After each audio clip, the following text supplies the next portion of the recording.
It's the Hot Mic with Kat and Dave, and we have some very, very special guests joining us today. So pumped for this. Look at this. We got Ted. We got Marcus. We got Mumford and Sons in the building. What is going on, gents? Hello, mate. How's it going? Mate. Are you guys virtually Canadian at this point? We really love this place. You have your citizenships at this point, right? We really love this place. Honorary citizen. I will endorse Yes, you please. if not. Okay, if you haven't, great. if you Thank haven't got you. it just You'll yet. vouch for us, yeah. Yeah, absolutely. Massey Hall. You performed there on the weekend, and one of the smaller venues that it's kind of like a small show before a big show.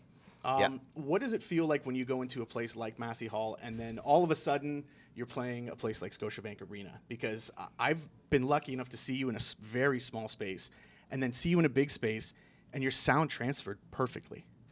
So That's really interesting. What does that do for you? Well, we've been fortunate in that we did sort of start at the beginning. We started in pubs and we've worked our way up through. We've not really missed many rungs on the ladder.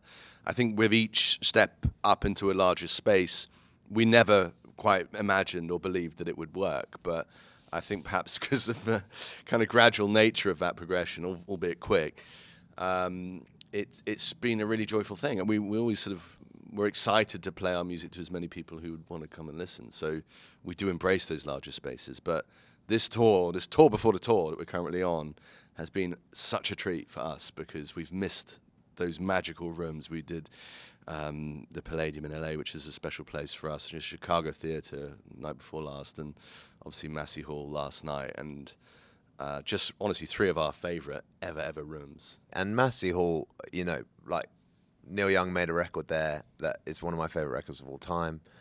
It's a room that we understand, culturally its significance, not just in this place, but around the world. Like people who, like us, growing up, knew what Massey Hall was. So there's this like really precious feeling and privileged feeling to being there and playing there and being a part of that history. So strumming a chord of a Neil Young song then, what was that like? Yeah, amazing. We played Dance, Dance, Dance last time we were there, and last night we played Harvest. And it was really special. It was really special. But it's also the kind of room where people can be completely silent and engaged with a moment where you don't use any amplification and just sing acoustically. But then, like, it got rowdy in the pit during the cave and Rushmere. And I love the flexibility of a space like that, where everyone feels involved. There's no place to hide for the band as well as the crowd. So even I was watching people in the very back row jumping. I always try and play to the back row, wherever we are, even if we're at like a massive festival outside. If you can get the back, you can get everyone else. So I always try and send it and engage with the people in the back row, and they were jumping up and down last night. It was cool. Well, and that's got to be an awesome feeling when you're playing back a song or you're playing a song and then you're hearing them sing back your song, and being able to cover those songs like you were saying about covering the Neil Young music, and you do that. I've seen some of your other covers that are really great, like the Hurt cover. I thought was really, really nice and special. And one of the things that I've always appreciated with when you guys do a cover song is that it still feels like it's an individual, unique song, but it still feels like it's a tribute to the song that they're covering. Yeah. Is that on purpose? Are you specifically looking at going, I really don't want to mess with this song. I want to do it justice. How do you do a cover? Well, I think you have to do it like reverentially. I don't think you would ever, do it any other way. I think there's something, we'd also only ever cover a song that we really love. So I don't know. You're going to do your best not to mess it up. So what on the flip side does it feel like for you when you see somebody else covering your song? Do you ever hear something and go, whoa, I didn't even think of it like that? Or do you go, yeah, I've seen some things on TikTok that have blown my mind. Yeah. Because our songs aren't that easy to cover. Yeah. We play in weird tunings. A lot of it's like really quite aggressive acoustic guitar playing, which is a hard thing to just be like, it's easier to cover a song by the Beatles or the band where it's like no one's playing an instrument like really aggressively for the most part. But I've seen some things on TikTok with people just taking it into their own spaces and doing their own imaginations of some of our songs that have really blown me away. So a message to everybody that is doing the covers online, they see them. Yeah, we do, and we get sent them, and I get stoked by it, like, because that's what I do. When I really love a song, I sit down and try and figure it out on the guitar and see what I can learn. I sit on their YouTube and I look at the way that they're putting their fingers on the neck of a guitar, and I try and learn that. I did it recently with Joe, End of the Beginning. I love that song so much. I did it with McGee. That song Candy. I was obsessed with his guitar playing, and I wanted to kind of, because you learn a song and experience it in a different way once you try and figure it out on the guitar. Yeah, so that's why it must be different to have somebody cover your song and then do something that you wouldn't have thought of doing. Yeah, it's cool. It's cool. Let's talk a little bit about the new album. So you got Rushmere, and I got to tell you, as a fan of the band, I got a little choked up watching the video. Can you talk a little bit about how that video came together and the idea behind it? Because it's so emotionally charged. We're really lucky. We've got a guy who works with us called Gav, and it was his sort of idea, and we just loved the idea as soon as we heard about it. What we didn't totally appreciate until after the event was that the people who were engaged to come, we sort of spoke to our fan community and invited people, and people flew from Canada and America, all sorts of places from around the world, to London to basically sit and hear the music for the first time and be filmed, and their reaction was filmed. That's what makes up this first video. But none of them knew. They were just invited. No one told them what was going to happen. So they didn't know if we were going to play a song for them, if we were going to be there or whatever. So it's been really funny hearing from some of our fans what their experience of that day was like, because it was all very mysterious.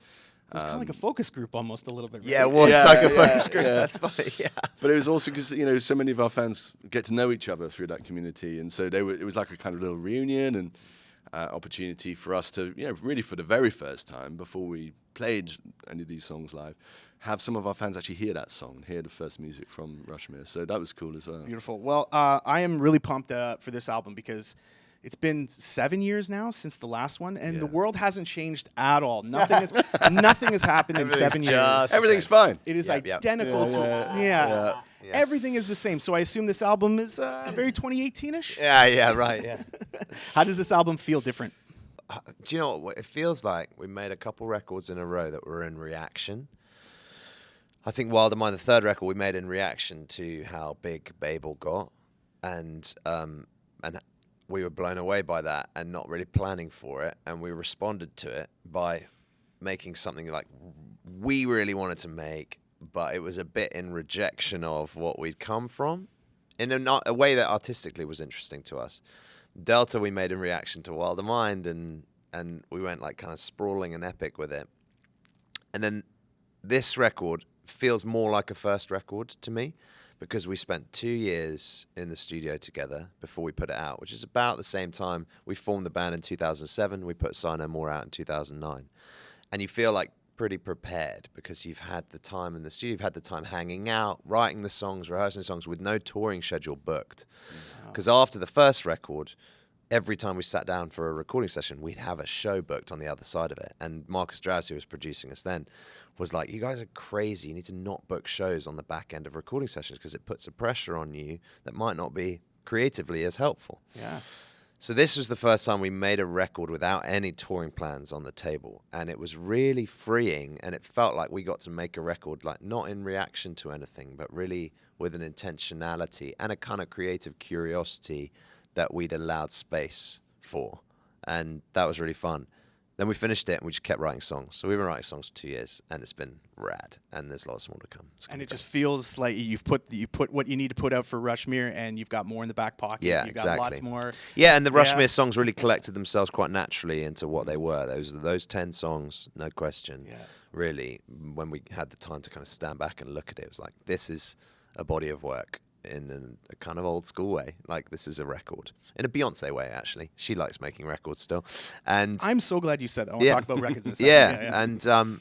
And then we have lots of, we've been collaborating with lots of different people. We've been hanging out there in Dessner a bunch, Pharrell Williams a bunch, and just being curious creatively. We're like, I think there's a song in Paris for us. Let's go to Paris and hang out with Pharrell. Wow, so we really? did. And, and then we were at Electric Lady, and next door Aaron was working, and we were old friends. He helped us on our third record a bit. And we're like, we think there's a song with Aaron. So we've just been like chasing songs around the world, which has been fun. Well, when there's a world of single after single after single being dropped, I'm appreciative of a group that still does an album and tells a story beginning to end. So I'm really excited to find out what you do with Rushmere. I know it's going to be a smash hit. Canada loves you.